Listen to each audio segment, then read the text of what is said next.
sistem terdistribusi. Kami dari kelompok 2 akan menjelaskan tentang proses. Kelompok kami beranggotakan 4 orang, diantaranya Muhammad Riansyah, Mulyana, Rifki Adnan, dan Randy Surya Permana. Proses itu adalah secara informal, proses adalah program dalam eksekusi. Suatu proses adalah lebih dari kode program, di mana kadangkala dikenal sebagai bagian tulisan. Keadaan proses ada 5, yaitu new, di mana proses sedang dikerjakan atau dibuat, running, instruksi sedang dikerjakan, waiting, proses sedang menunggu sejumlah kejadian untuk terjadi, seperti sebuah penyelesaian input-output atau penerimaan sebuah tanda atau sinyal. Ready, proses sedang menunggu untuk ditugaskan pada sebuah prosesor. Terminated, proses telah selesai melaksanakan tugasnya atau telah selesai mengeksekusi. Bahasan Thread pada proses ada Thread 3, adalah sebuah rule yaitu control dari sebuah thread, proses. client Thread server, merupakan unit dasar dan dari penggunaan agent. CPU yang terdiri dari thread ID, program counter, register set, dan stack. Thread dibagi menjadi dua, single thread dan multi thread. Pada zaman dahulu, proses komputer hanya menggunakan single thread, sehingga tidak memungkinkan penggunaan multitasking. Adanya thread membuat komputer dapat melakukan multitasking. Contohnya, web server dapat menghandle banyak koneksi dalam waktu bersamaan. Perbedaan gambar single thread dengan multi thread bisa dilihat di sini dengan jelas. Setiap thread dapat melakukan proses tersendiri, sehingga proses yang semula besar dipecah ke dalam proses kecil-kecil. Pada single thread hanya ada satu thread yang menangani proses yang besar. Multi-thread lebih cepat daripada single thread, namun terlalu banyak multi-thread justru memperlambat kerja atau prosesnya. Responsi. Multithreading dapat membuat sebuah program terus berjalan meskipun sebagian dari program tersebut diblok atau melakukan operasi yang panjang. Karena itu dapat meningkatkan respon kepada pengguna.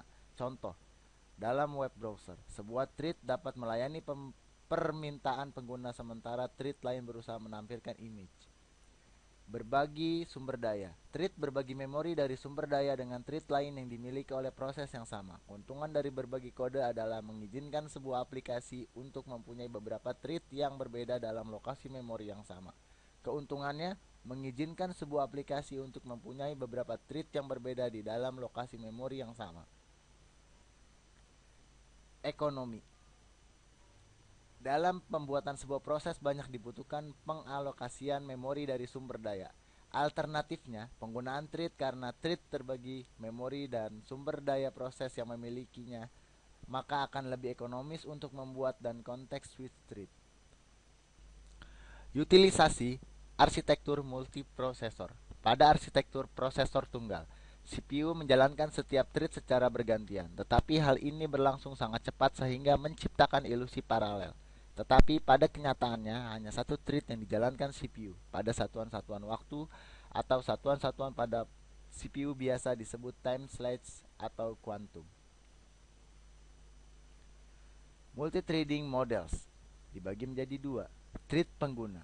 Thread yang pengaturannya dilakukan oleh pustaka thread pada tingkatan pengguna. Karena pustaka yang menyediakan fasilitas untuk pembuatan dan penjadwalan thread pengguna cepat dibuat dan dikendalikan. Yang kedua, thread kernel. Thread yang didukung langsung oleh kernel. Pembuatan, penjadwalan, dan manajemen thread dilakukan oleh kernel pada kernel space. Karena dilakukan oleh sistem operasi, proses pembuatannya akan lebih lambat jika dibandingkan dengan thread pengguna. Model-model multithreading dibagi menjadi tiga. Yang pertama, model many to one, meletakkan beberapa thread tingkatan pengguna ke sebuah thread tingkatan kernel. Dilakukan dalam ruang pengguna sehingga efisien. Tidak bisa berjalan pada multiprosesor. Contoh, Solaris Green Thread dan GNU Portable Thread. Di sini ada gambar dari many to one.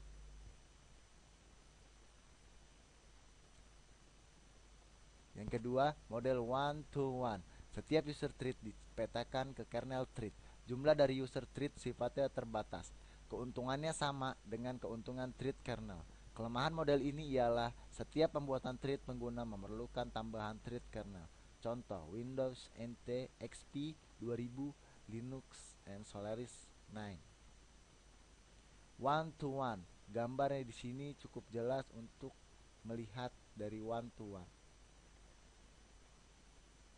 Yang ketiga, model many to many.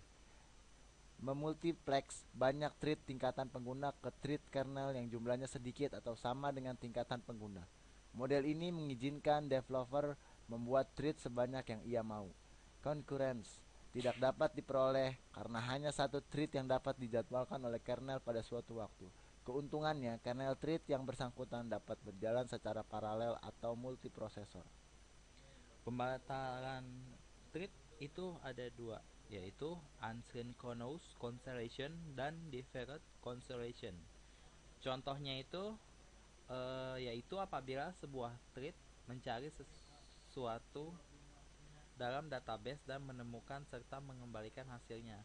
Thread sisanya akan dibatalkan. Thread yang akan diberhentikan biasanya disebut target thread. Hal yang sulit dari pembatalan thread. Yang pertama itu ketika terjadi situasi di mana sumber daya sudah dialokasikan untuk thread yang akan dibatalkan. Dan yang kedua itu ketika thread yang dibatalkan sedang mengupdate data yang ia bagi dengan thread lain. Kedua hal tersebut akan menjadi masalah yang sulit bila digunakan asynchronous cancellation. Asynchronous cancellation, ya, suatu thread seketika itu juga membatalkan target thread. Cara kerja dari asynchronous cancellation ini, sistem operasi akan mengambil kembali sumber daya dari thread yang dibatalkan, tetapi seringkali sistem operasi tidak mengambil kembali semua sumber daya dari thread yang dibatalkan. Pada umumnya, sistem operasi memperbolehkan proses atau thread untuk dibatalkan secara asynchronous, tetapi thread AP menyediakan deferred cancellation. Deferred cancellation yaitu suatu thread secara periodik memeriksa apakah ia harus batal. Cara ini memperbolehkan target thread untuk membatalkan dirinya secara terurut. Cara kerja dari deferred cancellation ini menggunakan satu thread yang berfungsi sebagai pengindikasi bahwa target thread hendak dibatalkan. Tetapi pembatalan hanya akan terjadi jika target thread memeriksa apakah ia harus batal atau tidak.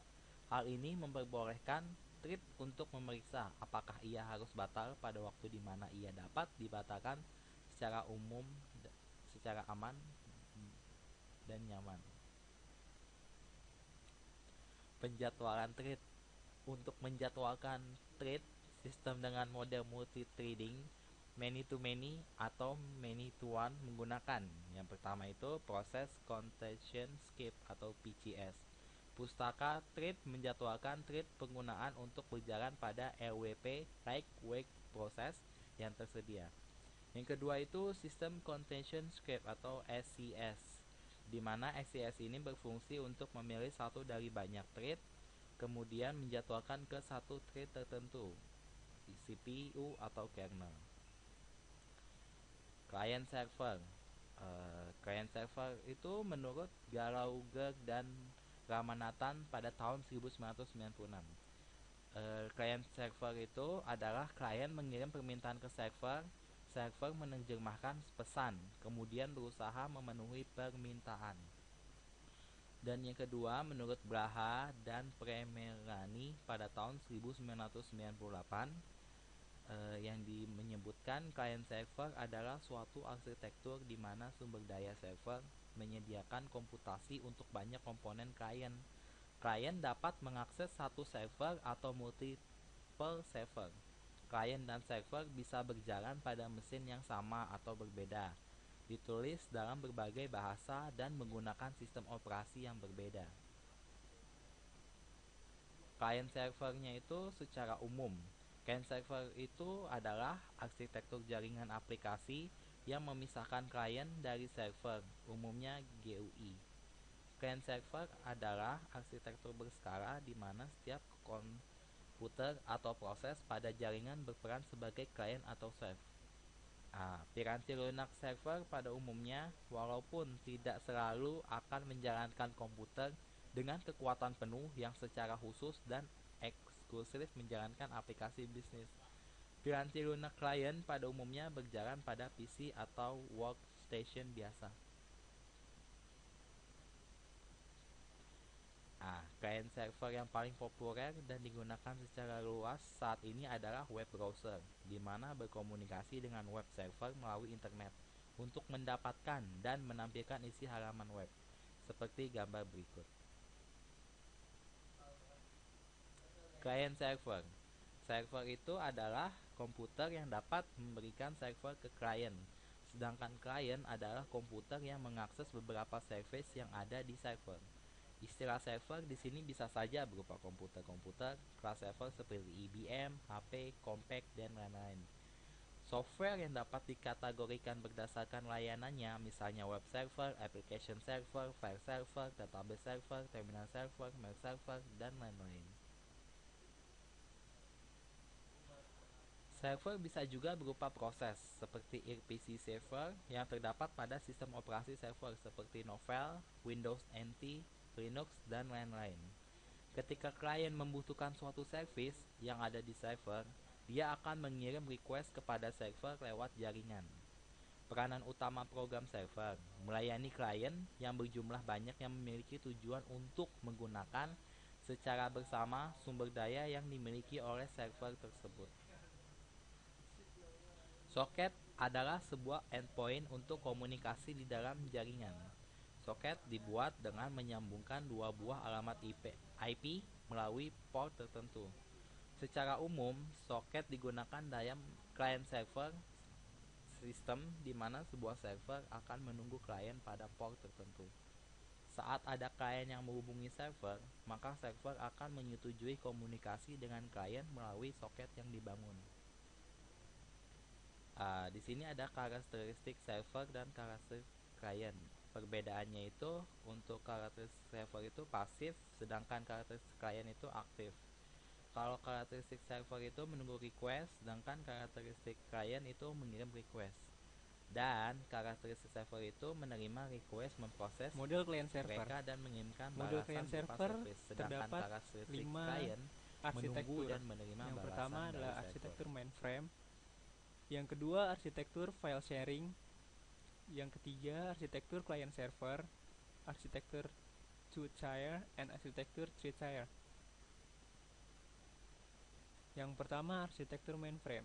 Dalam arsitektur mainframe terdapat sebuah komputer pusat atau host yang memiliki sumber daya yang sangat besar, baik memori, prosesor, maupun media penyimpanan.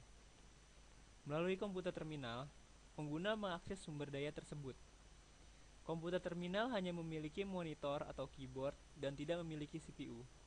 Model ini berkembang pada akhir tahun 1980-an.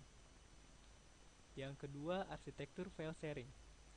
Arsitektur file sharing menggunakan komputer server yang menyediakan file-file yang tersimpan di media penyimpanan server yang dapat diakses oleh pengguna. Arsitektur ini memiliki keterbatasan, terutama jika jumlah pengakses semakin banyak serta ukuran file yang di-sharing sangat besar. Dapat mengakibatkan transfer data menjadi lambat. Model ini populer pada tahun 1990-an. Ketiga, ada arsitektur client server. Hasil pengembangan arsitektur klien atau server adalah software database server yang menggantikan software database berbasis file server. Dikenalkan pula RDBMS atau Relational Database Management System. Query data ke server dapat terlayani dengan lebih cepat karena yang ditransfer bukanlah file, tetapi hanyalah hasil dari query tersebut.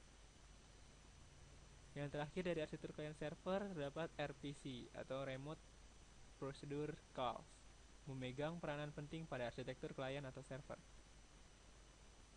Selanjutnya yang keempat, arsitektur two-tier. Terdiri dari 3 komponen yang disusun menjadi 2 lapisan, yaitu client dan server. 3 komponen tersebut yaitu user interface, manajemen proses, dan database. Model ini memisahkan peranan user interface dan database dengan jelas, sehingga terbentuk 2 lapisan. Pada gambar di bawah Pada gambar di bawah ini user interface yang merupakan bagian dari program aplikasi melayani input dari user. Input tersebut diproses oleh manajemen proses dan melakukan query data ke database atau dalam bentuk perintah SQL.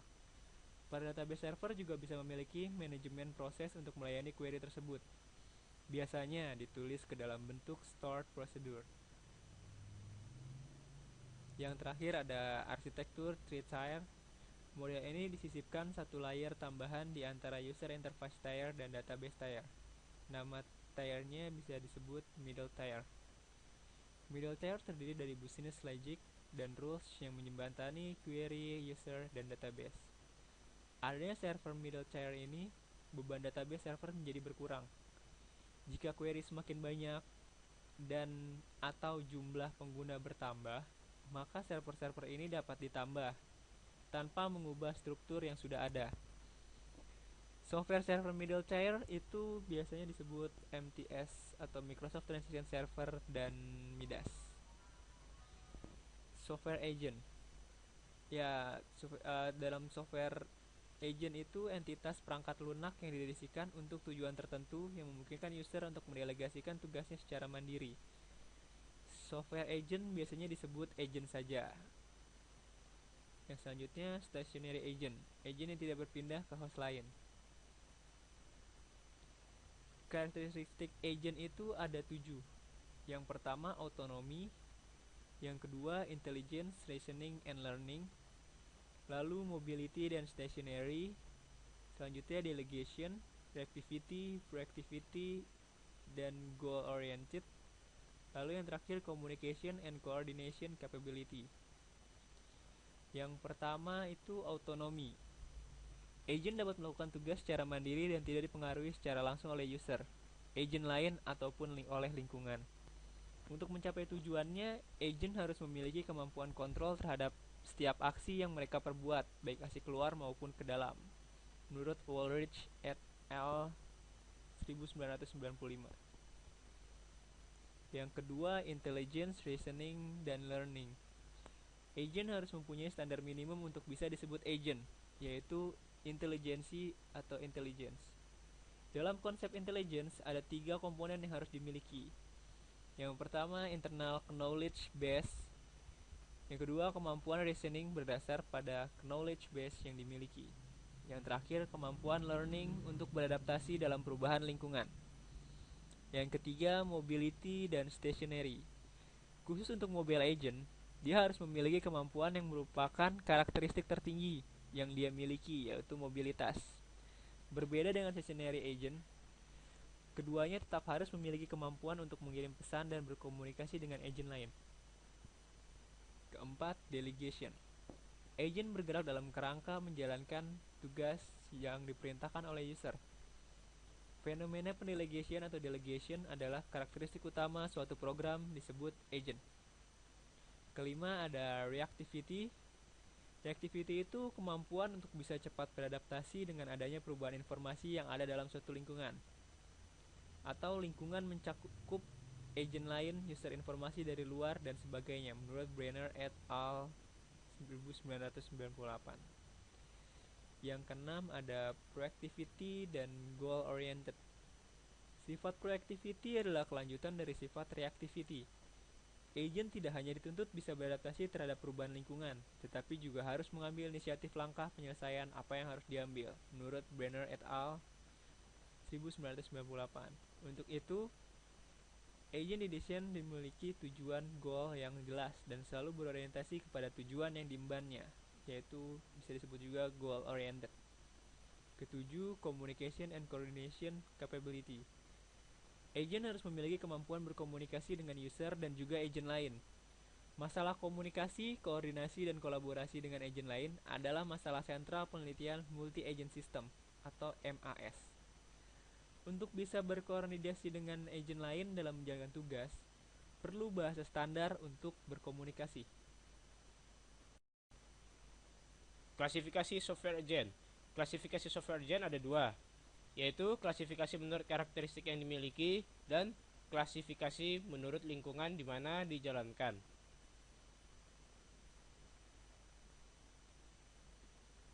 Yang pertama, klasifikasi menurut karakteristik yang dimiliki. Menurut Nuana, agent bisa diklasifikasikan menjadi 7 berdasarkan pada karakteristiknya, yaitu collaborative agent, yaitu agent yang memiliki kemampuan melakukan kolaborasi dan koordinasi antar agent dalam kerangka multi-agent system atau MAS. Yang kedua, interface agent, yaitu agent yang memiliki kemampuan untuk berkolaborasi dengan user, melakukan fungsi monitoring dan learning untuk memenuhi kebutuhan user. Yang ketiga, mobile agent, yaitu agent yang memiliki kemampuan untuk bergerak dari suatu tempat ke tempat lain dan secara mandiri melakukan tugas di tempat barunya tersebut dalam lingkungan jaringan komputer. Yang keempat, information dan internet agent, yaitu agent yang memiliki kemampuan untuk menjelajah internet untuk melakukan pencarian, pemfilteran atau penyaringan, dan penyajian informasi untuk user secara mandiri. Yang kelima, reactive agent, yaitu agent yang memiliki kemampuan untuk bisa cepat beradaptasi dengan lingkungan baru di mana dia berada. Yang keenam, hybrid agent, yaitu agent yang memiliki karakteristik yang merupakan gabungan dari karakteristik yang sudah kita sebutkan sebelumnya, adalah termasuk ke dalam hybrid agent. Yang tujuh, heterogeneous agent system. Dalam lingkungan multi-agent system atau MAS, apabila terdapat 2 atau lebih hybrid agent yang memiliki perbedaan kemampuan dan karakteristik. Yang kedua, klasifikasi menurut lingkungan di mana dijalankan. Ada 3 agent di sini, yaitu desktop agent, internet agent, dan intranet agent. Untuk penjelasannya, desktop agent adalah agent yang hidup dan bertugas dalam lingkungan personal komputer atau PC dan berjalan di atas suatu operating system atau OS. Termasuk dalam klasifikasi ini adalah operating system agent, application agent, dan application suite agent. Yang kedua, internet agent, yaitu agent yang hidup dan bertugas dalam lingkungan jaringan internet, melakukan tugas memanage informasi yang ada di internet.